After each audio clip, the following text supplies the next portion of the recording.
அவர் உருவாறு எளிமை, அந்த எளிமைதானே அவருக்கு வலிமை. தலகணத்திடாத தலைவன் எங்கள் அண்ணன் மட்டும் தான்.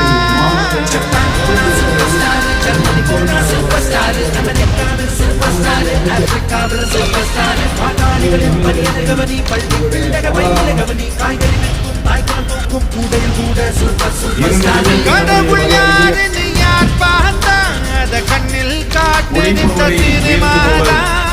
கருணை எங்களை மரியாதைக்குரிய அர்ப்பணம் யாவும் மதச்சார்பற்ற முற்போக்கு கூட்டணி சார்பாக வருக வருக என வரவேற்று இன்றைக்கு இந்த மதங்களை வைப்பதற்கு நீ யாரா என்று கேட்கக்கூடிய வகையில் இன்னைக்கு அத்தனை பேருக்கு வாக்குகளை எனக்கு முன்பு பேசியவர்கள் ரொம்ப தெளிவாக சொன்னார். அண்ணா வேலனர்கள் ரொம்ப தெளிவாக இந்த நல்லிணக்கம்னா என்னன்ற ஒரு பத்தி ஒரு PhD சொல்றாங்க போல இதை செஞ்சுட்டு போயிருக்கிறார்.